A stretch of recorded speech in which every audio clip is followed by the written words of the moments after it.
How did you launch him 80 feet in the air? You told me to boat flip him! I didn't tell you to launch him 78 I feet in flipped the him air. in the boat, didn't I? Send it to the moon. I sent it! You said boat flip him! Boat, you're... Do you fish? No. You know, people who don't fish think that fishing is lazy or boring, but it is the complete opposite. There are 100 little decisions to be made, variables to be considered, and you're never quite sure what made the difference. Did I cast too high, too far to the left? Did I reel it in too slow or too fast? Is the lure too shiny or too dull? Do I stay here or should I go over there? And you know it's not luck, but you do not know by how much. Because I am never, disappointed out here because I don't expect anything, because anything is possible. I can be hopeful out here, even in failure, because I know if I just go out there around that tree, it might be different. Something might be different. Something I do might make a difference. On my property, you didn't win in my yard. Wait. All of you. Daddy, chill. What the hell is even that? You're listening to Fishing the DMV with your host, Thomas Ahrens. Fishing the DMV is brought to you by Jake's Bait and Tackle, located in Winchester, Virginia. If that doesn't get you jacked up, I don't know what will. You know what would be great is if I added my screen, guys. It's like I've done this once or twice. How is everybody doing today on the final edition from this fantastic Augusta County Fishing Expo here? It's so funny how people are all connected, and down here we have somebody talk about an issue that's really near and dear to this whole show, which is the Shenandoah River and some of the pollution problems, issues, and concerns that have happened in the past. This is something that we've all covered from, we had Travis Eden, I think it was like the first episode we did like 3 years ago, to we had, Mr. Wandorf, Mark Wandorf. Rondorf, thank you again, guys. I have an impediment or whatever. And then Shelby again, Shelby and Odenkirk. We had a special guest there because Shelby was really one of the guys, like really was there with like the lawsuits and stuff, if I'm not mistaken. Jeff Kelby, yeah. And now we have another individual on to kind of talk about this. And then, guys, if you can scoot just a little bit closer, because I apologize, it's not as wide of a camera. There we go. That's that guy. You just got to full the screen. So, yeah, sir, if you could just tell us who you are and kind of what's going on. I'm Tommy Lawhorn with South River Fly Shop in Waynesboro. We do a lot of smallmouth guiding on the Shenandoah, trout fishing throughout the national park and national forest around the area. And when you consider like the Shenandoah, like you said, the national parks, when I think the Shenandoah, I think a lot of people think from like Riverton all the way till it hits West Virginia. And I think that's just because of the Northern Virginia people, that's what they see. But when you mean the Shenandoah, what portion? So we're on the headwaters of the Shenandoah, the South Fork of the Shenandoah River. And the South Fork is made up of the three rivers that begin here in Augusta County. That's the South River, the North River, and the Middle River. And all three of those rivers actually begin here in Augusta County, Virginia. So we are where those rivers come together at Port Republic, which is just slightly north of the town of Grottoes. Yep. And that's where the Shenandoah, South Fork of the Shenandoah properly begins, is where the south meets the middle and north. So we're floating different stretches from there down to, we typically don't go any further than Luray because that gets to be more than an hour's drive for our guides each way. And when you say Luray, you thinking Egan Bend, or is there other? 211 Bridge. 211 Bridge. The boat landing there at the house. Okay. That's usually our last takeout, is right there at 211. So we're above Egypt Bend. We do a lot of float trips, so we don't do any motorized boats. We're rafting and fly fishing and spin fishing, conventional tackle for smallmouth down there. To explain the obvious, Thomas, to your point too, I think it's fascinating to say that the waters you just explained, that water, that specific water is moving north. And it's going to end up in all these towns from Luray, and then hit your Royal, Mount Jackson, and your we're 2 Woodstock, hours from Jake's, and right? yeah, Give or 2 take. hours. So we drove 2 hours down 81, and we're still talking the Shenandoah River. Yes, and that same Yeah, river that's water pretty that's cool. starting here is going to eventually end up in our backyard, and then to your point, come together north and the south, the Maine, to the Potomac at Harper's Ferry that's going to dump in. So we're talking about the same water. Yes. And it's we don't think about that sometimes. We don't. The South River here in Waynesboro, Middle River, North River are the easternmost tributaries of the Potomac. Wow. That's I didn't even think of it that cool. way. Yeah, so it's there's all these branches of the Potomac over in West Virginia, the North Fork of the South Branch and the South Branch of the Fork. There's all these pieces of the Potomac over in West Virginia. But the South River here, the Middle River here, Christians Creek that's right over the ridge from where we're sitting right now, those are all tributaries of the Potomac at the end of the day. Wow, that's crazy. So I know I was like, guys, and so I'm going back to back trying to like get guests on the show and stuff, and then I hear these two having a conversation off air about some of the issues that we've discussed a couple times on the show. So I don't even know where to begin with it because you guys had so like where would be a good place to start? You know, I think it's interesting the connections when you think about. I was talking about the hatchery and the lawsuit that was recently awarded. You know, when we talked to Hallaker and the hatchery in Front Royal. The percentage of the money of that entire lawsuit, and I asked him, you know, is that mercury spill that we heard about? Because again, you hear it. I didn't put a connection or a dot to where it was on a map. But is that the same water that we're talking about? And you said it was right here in Waynesboro. So the DuPont plant on the banks of the South River in downtown Waynesboro back in the 1930s and 40s used mercury in their processes. And let's be honest, nobody knew anything about pollution back in those days. We can't throw the blame for something that everybody was doing. Right. And they were just dumping the mercury out. And it got into the system. It got into the floodplain. It got into the bottom of the river and contaminated the food chain because it methylized in the bottom of the river. There's some amazing science that DuPont paid for before this $50 million settlement. Wow. There's world-renowned science based off of the mercury spill from the DuPont plant in the 1930s and 40s in Waynesboro, Virginia. That's crazy. And that same DuPont plant is where Lycra was invented. Really? Damn. Lycra fiber that's in everything we do these days was invented there at that plant. It just cost us the river. And so, you know, it was a major benefit to the world, what they were doing there, but there was a cost.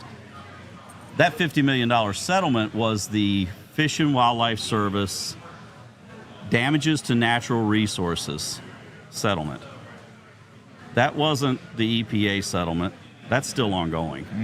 That wasn't the cleanup and the damage control.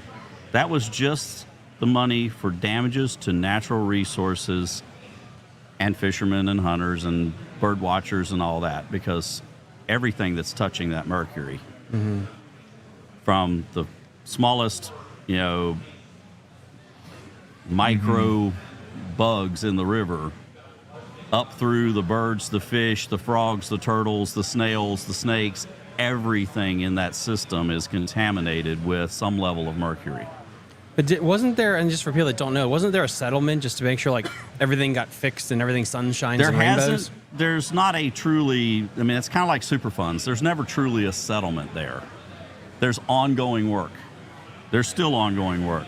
They're trying to encapsulate mercury in the banks that haven't eroded, where mercury's out in the floodplain in the soil where it's fairly inert. It's still raw mercury at that point. It's not methylated. It's not easily absorbable. They're still doing work on that. They're encapsulating these banks and keeping that soil with mercury in it from getting into the bottom of the river and methylating. That could be ongoing for the next, God knows how long. I mean, it could keep going. And at that point too, the lawsuit, the $50 million, when did that start? When did that lawsuit come to fruition? If it just now is settled for that particular one, how long did that take? That actually began in the 90s. In the 90s. Wow. And the South River Science team. Over 30 years. The South River Science team was funded by DuPont, and they hired like samplers. Okay. To do these regular samplings, and these are professional organizations that do that. AECOM is one that I know that did a lot of sampling in the river. But they paid for grants for scientists to come and study what it did to birds, what it did to frogs, what it did to fish, what it did to turtles. And actually, smallmouth bass were the indicator species that was chosen. Really? Because in the late 80s, there weren't trout in the South River in town. Wow. Where the mercury had gone in. The trout program on the South River started in 1989. Interesting. And it was started as a delayed harvest because the smallmouth had recovered. In the 70s, there were no fish in downtown Waynesboro. To that point, which fish species? I know some fish species are more susceptible to water quality issues. Would trout, walleye, catfish, small, which one would be affected first? Which one would be the canary in the coal mine, so to speak, to something like that? Typically speaking, you would say trout there, but smallmouth are pretty sensitive. So it's a pretty close race there between the trout and the smallmouth. They both need pretty clean water to thrive. Okay. Now, trout need colder water than smallmouth. And so with the South River flowing through town, being channelized from flooding over the years to manage flood control and all that, the South in a lot of places was over-widened, had open banks, no shade, had good springs flowing into it, but it got pretty warm. There was a dam in town that heated it up. So the South actually was a better smallmouth fishery prior to 2011 when that dam came out than a trout fishery because it was clean water quality wise. There was mercury in the bottom of the river, but the water quality was good other than that. Gotcha. It was clean and clear. It was a nice stream even at that point, but in 2011 that dam came out that was really superheating a large portion of the river. Let's talk about that. So the dam, was this just, what was the purpose of the dam before it got taken out? So the dam was the Rife Loath Dam, and the Rife Stove Factory had a foundry there. Really? Early 1900s. The dam was built around 1905. Damn. And there was a foundry there. And that foundry eventually became Virginia Metal Crafters. So foundry would be like metal smelting? Metal smelting. Damn. And it was a mill dam, basically. Okay. It was a power dam. They used it to generate water flow to power a mill. Okay. That powered a facility.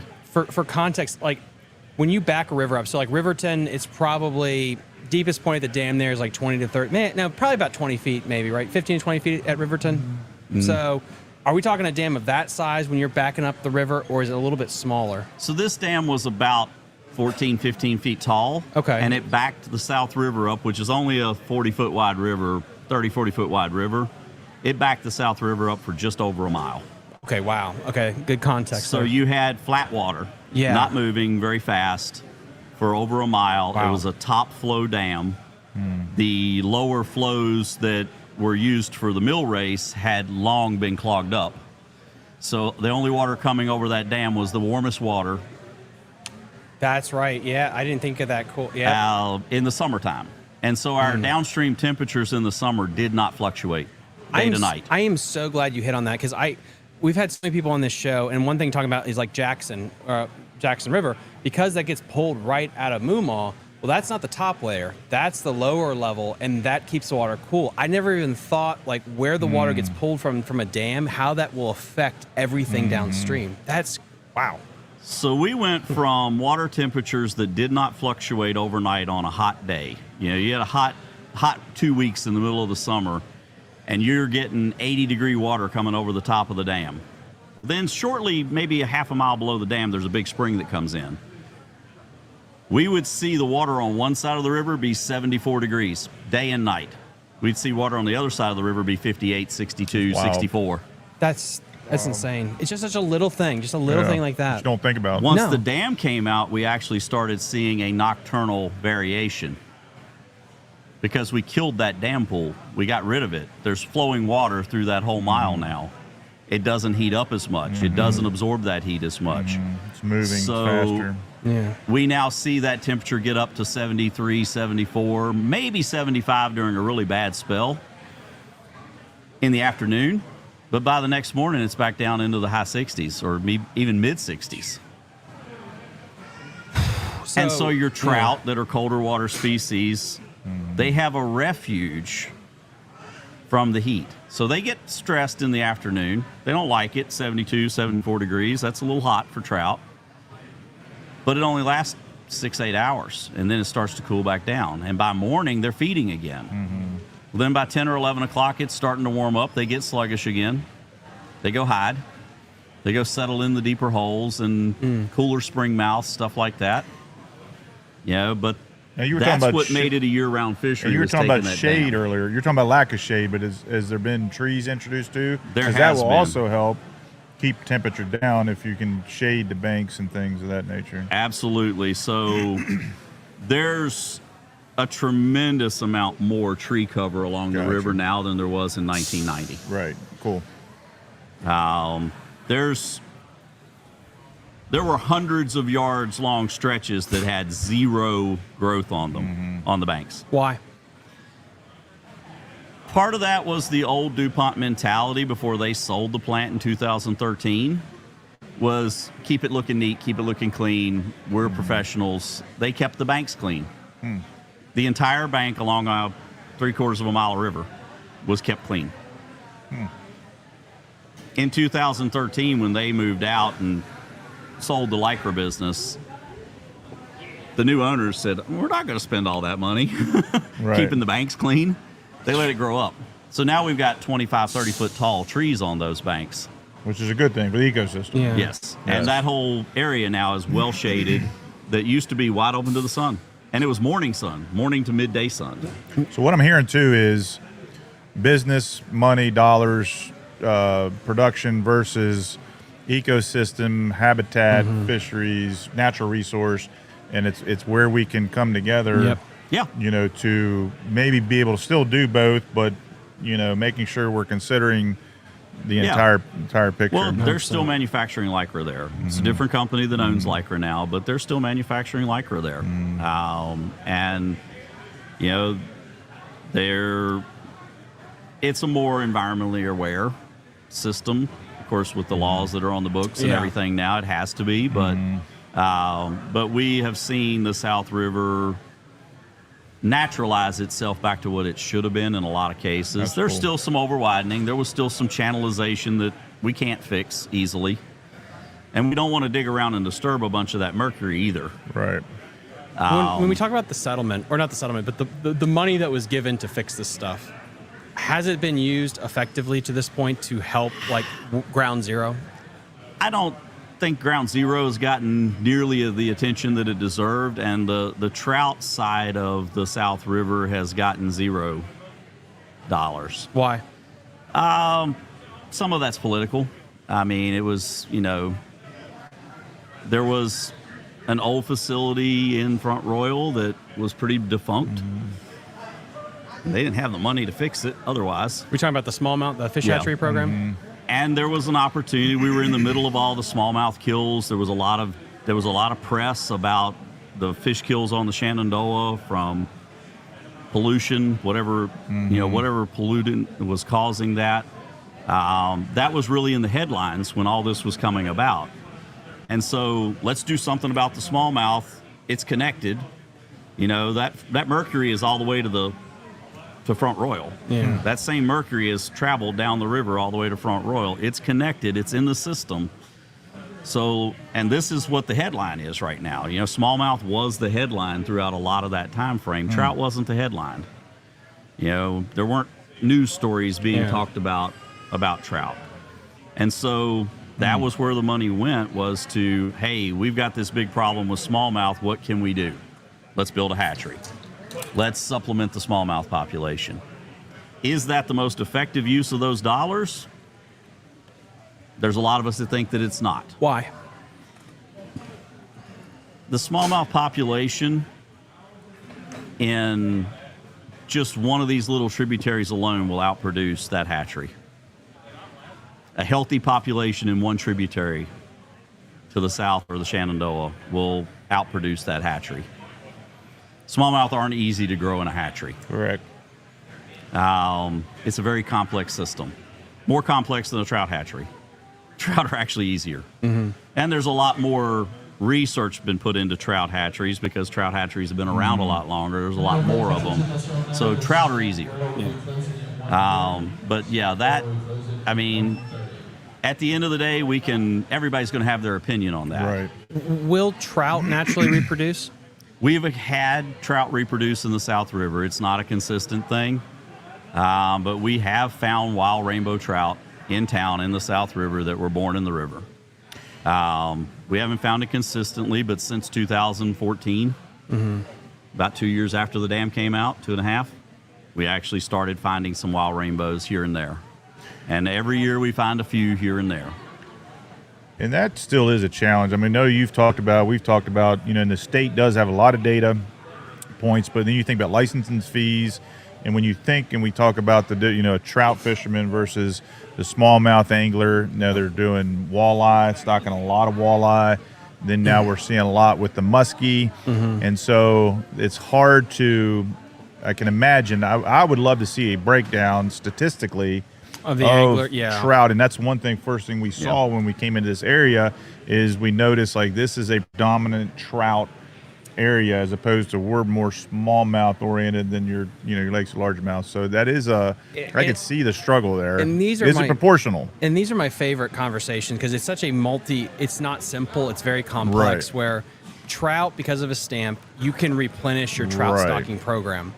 You don't have that for the smallmouth. And as we've talked about in the show, there are 3 states in the United States of America that actually successfully reproduce smallmouth bass. Maryland, Virginia, and South Carolina. I don't know how the hell South Carolina's in there, but they are. Maryland just shut down theirs. So now there's only 2. Did they really? Yep. They are claiming it's a success. I have the guy actually booked for March to come on the show. They're claiming it's a success. Yeah, I raised hell at the meeting because I'm on the board now talking about that. And they're like, we raised $96,000. We got the levels back up. We're shutting it down. And my point was, it's a good success, but you're getting good data every time you do this. You're researching, you're learning how to do this. And the biggest thing they were harping on before this conversation was the Alabama bass situation. Right. And they're saying, like, we're worried about Alabama bass killing off our smallmouth, but then, by the way, we're going to shut down the program. So it's like, is it money? Is that what it is? Which it's fine if that is, but let's just call it. Let's be honest. And I think, and to that point, too, you've done some really great things having the shop there on the South River, and then you talked about being able to take 300 signatures, I think it was. 600. 600, and so to be that voice, because I think sometimes too we can be complacent and it's just status quo, or we just want to go fish. We don't want to have to do the legwork, go to the meetings and do all this stuff. But I think sometimes that the squeaky wheel gets the oil, right? So I mean that is the other sad part about it. But and to add to it there with the trout situation, I know for Maryland and Virginia, the number one thing that they raise is still trout for both states. They have no problem raising trout. They have trout in the bank somewhere. So my thought would be this. It's not like, why are you putting funds towards a smallmouth instead of putting it to more trout? It's like, why aren't we getting some of the trout that you already have? It's not like it's not hard to find some trout to help supplemental. So that to me is like, what's going on there with the paperwork, so to speak? And we have an issue here, and it's a long-term issue. It's in other states as well. You may have seen some in the news about the West Virginia governor throwing a fit about the feds saying you can't stock these streams anymore, or we'll take your federal fund. And that was due to endangered species, understand, like a darter and then a couple crayfish. Yeah. Jesus Christ. Sorry. Sorry, guys. So here's the thing. We're stocking trout streams in Virginia that have native brook trout populations in them. Self-sustaining native brook trout populations. Why are we doing that? Why are we putting that extra stocking truck follower pressure on those streams? And why are we introducing the chance at diseases and viruses? That's actually a valid point about into those streams. Yeah. And I want to ask a quick question, If we need more trout somewhere, why don't we take the ones that are being put in those places and put them in the places that are getting more pressure? So I want to ask that question now, is because you're very educated and very knowledgeable, and you're a native. Sounds like you know your area. What would be your request then, like as far as what is needed for the South River and the tributaries leading into that? What if you could, like he always said, if you had the $1 million and you could fix it, what would you do, or what is needed? With the easy access of the South River from the eastern part of the state, the South River through downtown Waynesboro is less than 2 miles off of I-64. With the ease of access for anglers from Richmond, from Williamsburg, from Tidewater, from that whole Piedmont region who want to trout fish, we have an opportunity, and we've capitalized on that opportunity to a great degree, but it could be even better, to have miles of a decent-sized river, wadeable, don't need a boat to fish it, a wadeable, decent-sized river that in certain areas, not the whole thing, but certain areas can hold trout year-round. it could be the premier, and it does need stocking. There's not enough natural reproduction. There are occasionally native brook trout that come down out of a mountain stream and find a spring and sit there. But there's not a native trout population there anymore. Maybe there was 300 years ago, but it's not anymore. It needs stocking to maintain it. We could put that resource to where more people have access to it. We could put those trout that 5 guys are going the day they see it on the stocking report to Falls Hollow, which is a tiny little brook trout stream, and the same 5 guys go and fish it every time it gets stocked and catch the fish out of it. That's a waste of that resource. That's not someone that bought a trout stamp in Richmond is ever going to see that stream. Fair enough. Yeah. That's not a valid something point. that the majority of trout anglers are ever going to see. Are you speaking specifically South River? Is that what you're? Well, that's for the South water? River, but you've also got the Jackson River that has a Right. lot of opportunity Which is on well it. known. I You mean, got the that's a- Smith River down in the Martinsville area that has a lot of cold water that can carry trout year round, and it has a good wild brown trout population. But the rainbows are supplemented there. We could supplement it more. So there's opportunities for these easier to reach places, and it takes the pressure off of these The little other- brook trout yeah. streams brook trout are our state fish. Interesting. They're our only native trout to the eastern seaboard. And they're stuck in these little mountain tributaries because of their needs. They need super clean, super cold water. They can't. Here in Virginia, you don't see brook trout below about 1,200 feet elevation. We just don't have cold enough water below that elevation. So there's a band on the mountains that these brook trout live in. Why are we putting stock trout to compete with them in that band? Now, if they're not there and you're stocking a stream, okay, Right. no big deal. I see your point. But if there's a self-sustaining population of those native brook trout, see if I can, No, you're fine. of those native brook trout in a stream, like I used Falls Hollow as an example. I mean, Falls Hollow is as wide as this table. And it's getting hatchery trout. Yeah, so I think what I'm hearing too, and this is just my thought, is it's about how they're already allocating the resources they have within the trout sector, and how they're using that money. Because it seems like it's not, where's the money going and how is it allocated? Doesn't make any sense.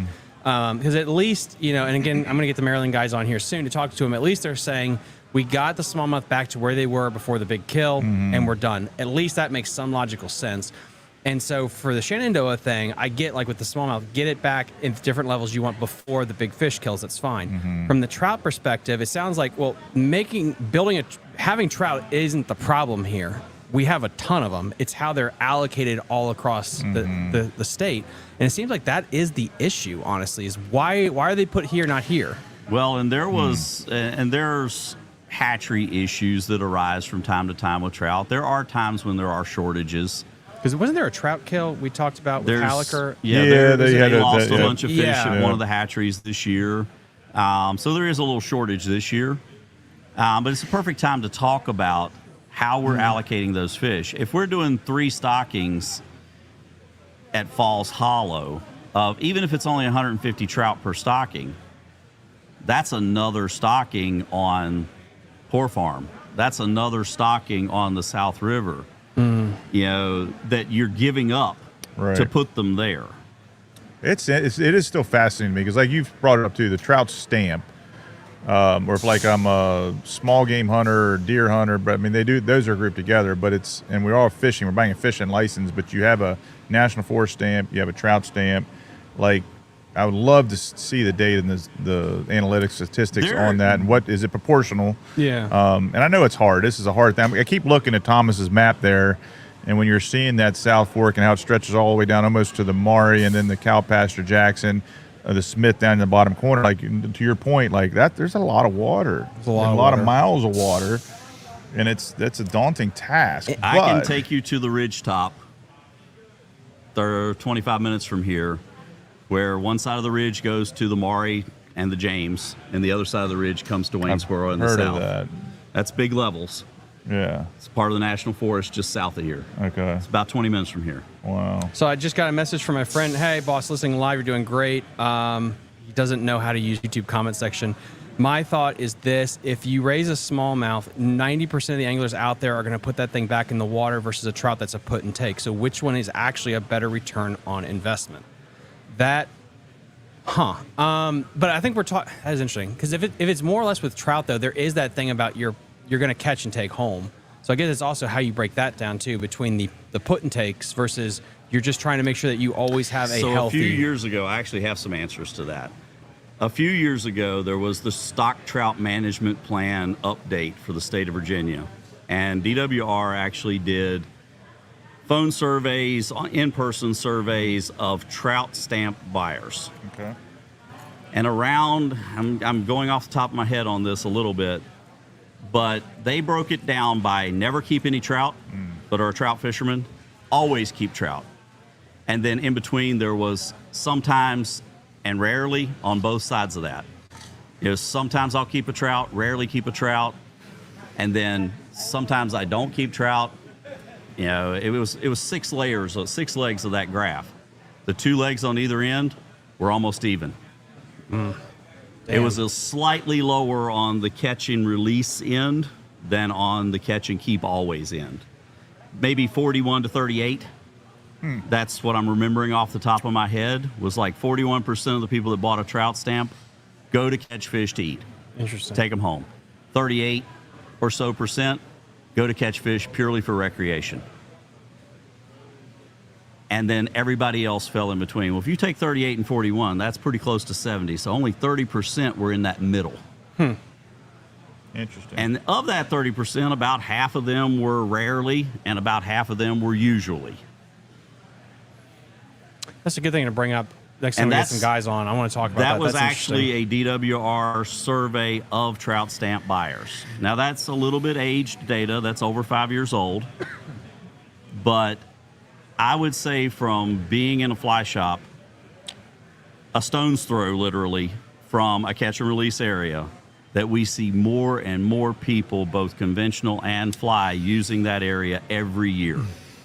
I have conventional anglers who stop in the fly shop to donate money to the stocking fund that we do the supplemental stocking out of. Oh, talk about They that a little don't bit. buy anything from me. They're not my Yes. customer. I don't have anything for them. Let me. I want to throw this out too, because I love these conversations too. I know, Tom, and what you're saying is too. We're looking at the state where there's resources. But then what you just said, I think is fascinating, because I think about it this way too.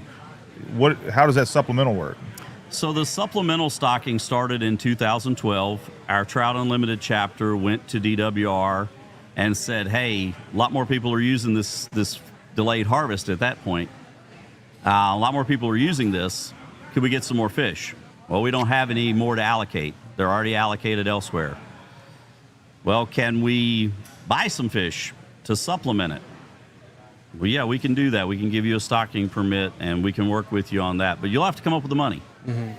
And so we did. And that program has grown. Love it. It started out with just a $500 tourism grant and $500 from our fly shop. We bought the first load of fish. We donated $500, and this tourism department donated $500. How did we you bought get them the first involved? load. The They're tourism department. 3 doors down from us. Oh, okay, yeah. And 12 years later, you're still doing it. And that's brilliant. 12 That's years brilliant. later, we're stocking nearly $5,000 worth of fish a year. Love it. And this is something that we've hit on too, because as you guys know, with Fishing the DMV, we're going to be starting a nonprofit in the next couple of years to do supplemental stocking, because that's like how the F1s got into the James River, Smith Mountain Lake, and Kerr. Is it wasn't the government; it was a private group that said, like, let's just do this thing. And as much as I want the state to get everything right, it's going to have to come down to, if you live in a local region, get a nonprofit together, get your group together, your club, and work with the state. Say, like, we'll just do it ourselves. Because that's honestly the quickest way to finding a correction to the problem. Sadly, it is. Yeah. And no fault to the guys that are out there on the ground doing the work Right. for DWR. To some degree, their hands are tied. It's government. I mean, it's, and so Bureaucracy. no fault to them at all. This is a way that us as anglers Yes. can step up and say, let's make this better. Correct. We got William Barnes. We have That's similar good. problems as in Pennsylvania, where historically the focus of PA Fish and Boat Commission has been trout with warm species as an afterthought. Really think it has to do with the stamp. I think the stamp is a very interesting thing I'm going to talk to more people about because I just think it's a way to quantify it. Yes. We also, I agree, stock the parks with high pressure, let nature take care of the other areas. I think supplemental stocking has to happen in places where it just gets the snot pounded out of it, because if you want the fishes to be consistent. And again, supplemental stocking, if you've listened to any literature on the Texas Department of Wildlife Resources, I think they're like the pinnacle there, is supplemental just to make sure that the lows aren't too low, and it kind of just levels it out there, because you do need natural spawn classes. I just think rivers are more susceptible. With everyone we've talked to, when you have these major blowouts every spring at the worst time possible, I mean, if you get 2 years in a row, which we saw, I think it was like 2017, 18, I think it was, it kills 2 years of spawn class. And the lagging effect there, which that's what the Upper Potomac, that was the issue, is that's what they're just coming back from, not even what happened on the Shenandoah.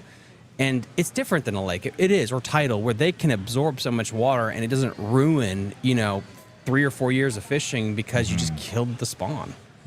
Now, our Shenandoah River smallmouth from 2007 to 2015 took hits every 2 to 3 years. Yep. Big hits. Yeah, major. And honestly, in 2016, 2017, 18, I very rarely took clients on the Shenandoah. That's right.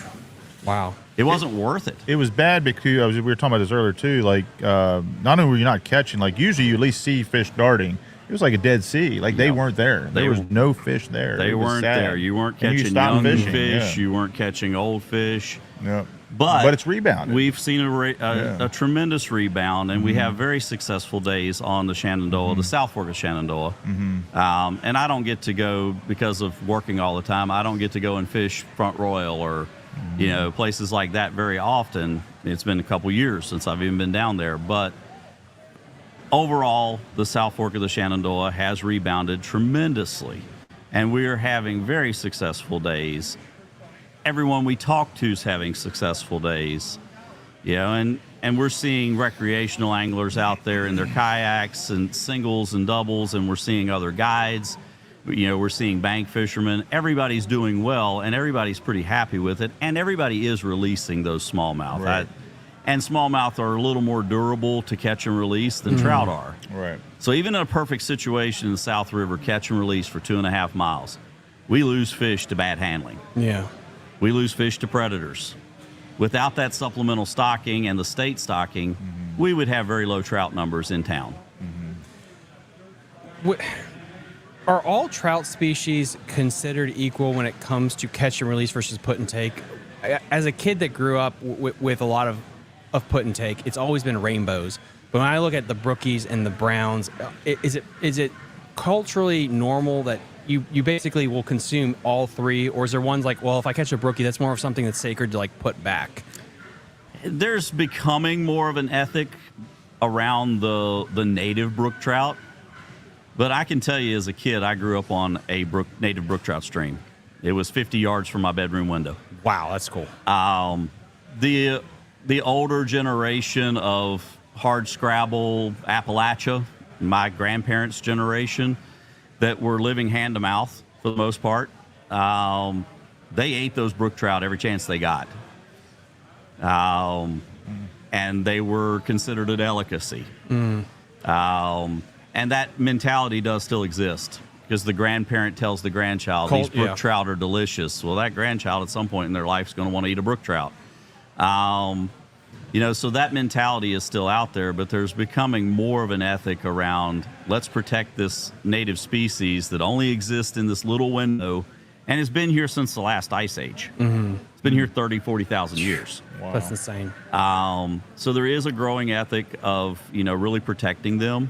But as far as one being more durable than the other, they're all kind of susceptible to bad handling. Get their slime off of them, it makes them susceptible. Same with smallmouth. Yeah. Right. Yep. Don't wet your hands and grab a few smallmouth around the tail. You're going to leave marks on those tails. You're going to see some fungus. That's going to happen with any fish species, but trout are a little more susceptible to bad handling, to being deprived of oxygen longer, held up longer for fixtures, that kind of thing. You know, generally speaking, 20, 30 seconds on a trout, you're starting to damage their lungs. Damn. Wow. That's why a lot of times you see in the nets and the videos and stuff, they'll leave them in the water. Everything's That's done become kind of down a in the much water. better, you know, Yeah. and we've got better cameras nowadays. We've got, you know, everybody's got a good camera in their cell phone nowadays, so you don't need to keep that fish out of water to get a good picture. So yeah, trout are a little more susceptible because of the way they breathe, the way they get oxygen is through pressure on their gills. So trout are always facing in the current. If they live in a lake, they're always swimming. Huh. A trout can't hold stationary without water being pushed through its gills. Interesting. So, and that's the whole trout family. So, you know, moving water, cold water, well oxygenated water, and the cooler water is, the more oxygenated it is paramount for trout. It's not paramount for a smallmouth. It's not paramount for a largemouth or a bluegill or a rock bass or even a walleye. Right. They absorb oxygen from the water much differently. And so the trout is the most susceptible. It's the one I love smallmouth. You know, I'm born and raised trout fisherman, grew up on them, but I love smallmouth. I'm not as worried about smallmouth as I am about trout. It's interesting. I love when you get all these, because and Jared, you know, I've said this once or twice about the different tribes, because you know, as a show that's really covering a state versus just a single thing, and you realize each tribe has their own passionate thing, and you see this with muskie anglers too, where like they're so protective of making sure each fish is taken care of, and they yell at each other and get in fights. It's like if you're trying to catch a muskie in the summertime, they'll try to kill each other. Yeah. Like very passionate keeping this fish alive. And so it's interesting when you get down here, and it's like we hear up at our end of the Shenandoah about the smallmouth, and then down here it's like, what about the trout situation? And it shows that this company basically screwed everybody over with what happened. I know that you have a booth, and I really don't want to keep you much longer, but I mentioned the muskie because, you know, Hallecker, and there's been a big push to put Shenandoah on the map. Do you see the muskie population down this far? If so, absolutely. Is it good for business? Is it bad for business with the trout? What has it done for you guys? The muskie fishermen are very dedicated fishermen. Yeah. They'll definitely challenge a trout fisherman as dedicated. There's a decent population of muskie in the South Fork of the Shenandoah. We occasionally catch one as a bycatch. We occasionally go out for a fun day just to say we beat ourselves up and didn't catch a muskie today and go muskie fishing. But it's not our passion. Right. We do have, because of fly fishing, there's also that layer of fly tying. And so I make sure my fly tying department has stuff for the muskie guys. You know, and they come to me because of that. Yeah. And so I get to hear the stories about, well, we had 4 follows yesterday. We actually had a hookup. Oh, we got 2 in the boat. I get to hear the stories, and I get the excitement from it. I mean, I've caught one on a fly rod. It's incredible. Yeah. It's a feat. It's you know, a feat. I mean, and there's no reason not to have them there. They're not a bad thing for the river at all. They're coexisting. They are coexisting fine with everything in the river. Far as we can tell, they've been there a long time. I mean, the muskies have been in the Shenandoah for a long time. You know, decades. And I'm probably going to say this wrong, but like based on what you said earlier about like it's not our primary focus because of who your demographic is and who comes to you. Do you see, because you're saying I have to carry the ties on for muskie, do you see maybe, does that change in the future? Do you think there's going to be a bigger sect of people going down? Because I've interviewed guys where they have people flying in from the New River, the James River, because like muskie's a thing. Do you think you're going to get more people that want guided trips, or do you think it's always going to be the trout / smallmouth people down here? I have people asking me for it. Okay. I generally recommend that they go to someone who is more focused on it because the more you know about muskie, the better your odds of putting a client on it. Gotcha. If you're taking clients out there as a random chance at catching a muskie and charging them for a muskie trip, that's bad business. Right. Makes sense. But I'm not going to put that out there because I like them. They're cool fish. Wouldn't mind catching a few more. I'm not going to spend I don't have the time to spend with my other, pursuits to get the knowledge base to guide someone for muskie. What is your client breakdown for guides when you just compare smallmouth to trout? What does that look like? It's grown on the smallmouth side to where it's probably more of about 40% smallmouth, 60% trout. Gotcha. Maybe not quite that, but it's close to that. When we first opened, it was 80% trout, 90% trout. Interesting. Yeah. Because we're on a trout stream. Oh, yeah, Right, yeah, right. yeah. And we were a new business, 12, 13 years ago. Even though we had a lot of experience on that river before we opened the shop, we Right. were new. That's got to be good for the diversifying stuff. But anyway, guys, so I want to make sure that we don't keep you for 6 hours here. Yeah. I'm pretty good at talking forever. For people that are listening, and then this will be re-uploaded in a couple of weeks as a podcast episode to Apple, Spotify, and iTunes, where can people find you, and how can they get a hold of you if they want to book a guide trip? So we're downtown Waynesboro, Virginia, South River Fly Shop, southriverflyshop.com.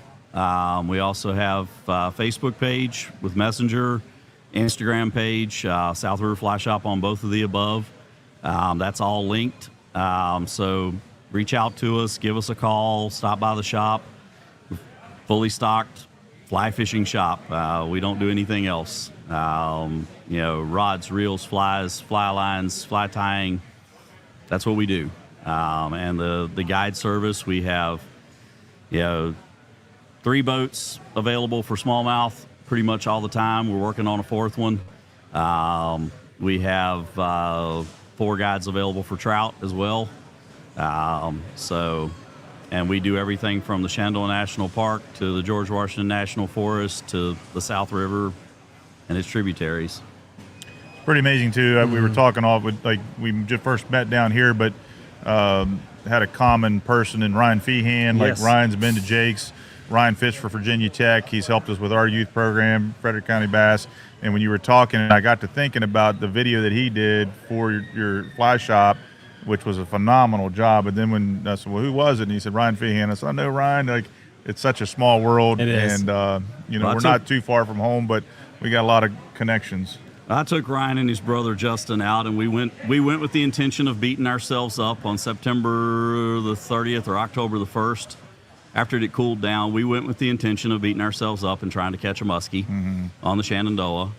And Ryan got it done. Did he? Wow. That's cool. We got a nice muskie on conventional gear. That's awesome. We had 4 follows on the fly.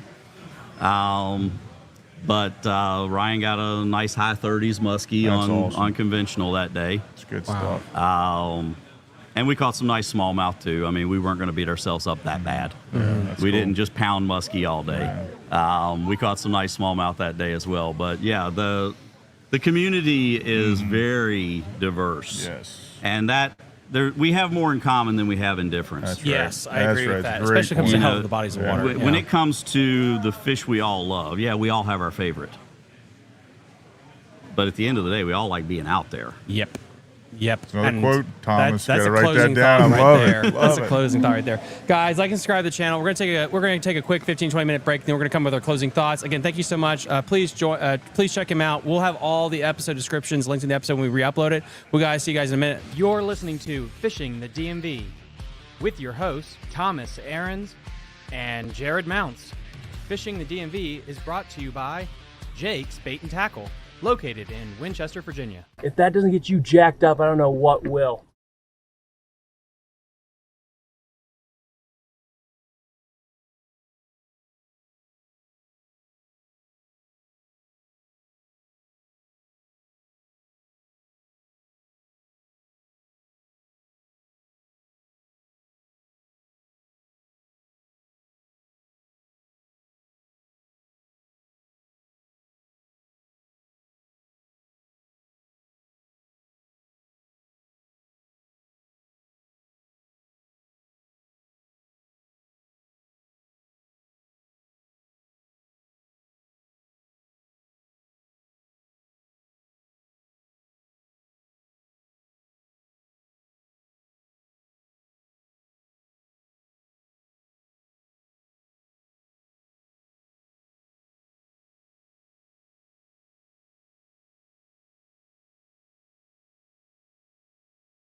All right, how's everybody doing? Sorry about that. Had to get things cleaned up here a little bit. We've had an absolutely fantastic time here at the Augusta County Fishing Show and Expo. Learned a lot, had a lot of fun interviews, had an absolute great time. How's everybody doing?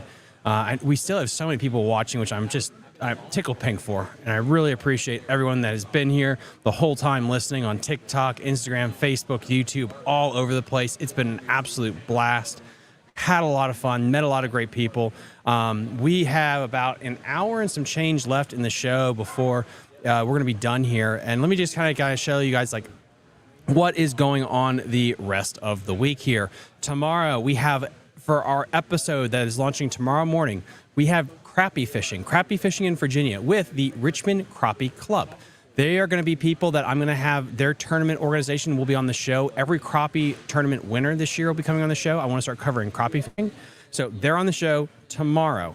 Tomorrow night, we have, for Monday Night Live at 7 p.m., we have the Upper Potomac Smallmouth Fishing Club. We have, I think, 5 members of the club all coming on with me. So I think we're going to have a total of like 5 to 6 people tomorrow at 7 p.m. It's going to be an absolute blast. That's going to be a fun, rowdy Monday Night Live. Going on the rest of the week, we have a couple of other really cool shows. I want to be a little sneaky with that. Don't want to tell you the rest of the shows that we have coming up, but it's a really cool star-studded cast, and I'm recording a lot of fun episodes coming up as well. Then February 22nd, that Saturday, is the kayak show at Jake's Bait and Tackle. Get at Jake's at 7 a.m. at 10 a.m. on February 22nd. I believe that's when the show is. My closing thoughts here with everything, honestly, I'm trying to think of what a closing thought would be. The show did really well. I thought this was a really, really awesome stuff that happened here this weekend. I'm really blessed to have this opportunity to be here. I'm really excited for the kayak show and expo to kind of meet and greet with all those really cool members. Trying to think of other things. So many people, so many cool people that we've met here. I have so many messages blowing up as well. Doc will be coming back on the show. Hopefully we're going to get him at the Kayak Fishing Expo to get him back on. We really miss having Doc on. What's New at Jake's will be happening again at the end of this month. Don't worry, that's coming back. We just had a little bit of cleaning up and changing. Jackson Kayaks are now at Jake's Bait and Tackle. Tiger Crankbaits, we have them as a major sponsor of the show, which is super awesome. It really helps us out. If you would like to sponsor the show, if you'd like to advertise with us or become a partner, please reach out to me and I can talk to you and your business about how we could probably work something out. Patreon, we need 100 Patreon subscribers. We only need 15 more Patreon subscribers to hit our first goal. Once we hit 100 Patreon subscribers, the show will stay alive for the rest of 2024 and beyond. It's super, super important to hit 100 Patreon subscribers just to help out with all the plans that we have and just to keep the place running. And I just want to thank all my Patreon supporters for everything that they've done. We have a ton of great things that we're doing once we hit 100 Patreon subscribers and further when we hit 200, 300, so many cool things. I believe this week I have a Patreon members only stream that we're going to be doing. We're going to be talking about spy baits and jerk baits again, kind of what to do with those baits going from now into the springtime. And I'll also be talking about my tournament fishing my tournament fishing season coming up and what I'm going to be doing as well there. Do we have any questions that we had to get through that we didn't get through during the stream? We got William Barnes, similar problem. We got Chris Martin. I agree with Tommy. Stock the parks with the high pressure. Let nature take the care of the rest. Absolutely. Thank you so much. We got Jake Best comment. Yep, got all those there. Perfect. Awesome. So again, guys, so this is the deal. Tomorrow morning, we got a brand new podcast episode being downloaded or being uploaded.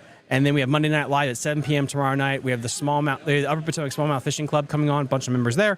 And then last but not least, we are on Spotify. We are on Apple Podcasts. We are on iHeartRadio. If you would like to help the show, but you don't want to donate money, you don't want to become a Patreon supporter, go leave a review on Apple Podcasts. Apple Podcasts is if you have an iPhone, go leave a review and download the show. Every download is more important than a view on YouTube. Every download of the podcast is more important than a view on YouTube, believe it or not. That's just how the analytics work. But thank you guys so much for everything. Have a absolute wonderful we got Drew Tank. Thanks for unblocking me. I'm a member again. Let's get him to 100. Thank you so much, Brew Tank Outdoors. I appreciate it. Yeah. So basically, what happens is if there's if Patreon detects a credit card issue, they automatically block your account. That way, it's not fraud on their part, since Patreon makes money off of off of us. It's not a lot, but they do make money off of us. So to prevent them from losing money, they automatically kick and block members that they might have a credit card issue. So if you feel like your account was blocked for some reason, please let me know, and I can go track that down as well. So Brew Tank, thank you so much for becoming a Patreon member. I really appreciate that, sir. We're so close to 100 to keep this show going. I really appreciate it. Download the show, like and subscribe to the channel. Please keep promoting this thing as we become, well, what am I saying? We are the #1 fishing show in the greater DMV metropolitan area. We'll see you guys next time on Fishing the DMV. Bye. You're listening to Fishing the DMV with your hosts, Thomas Ahrens and Jared Mounts. Fishing the DMV is brought to you by Jake's Bait and Tackle, located in Winchester, Virginia. If that doesn't get you jacked up, I don't know what will.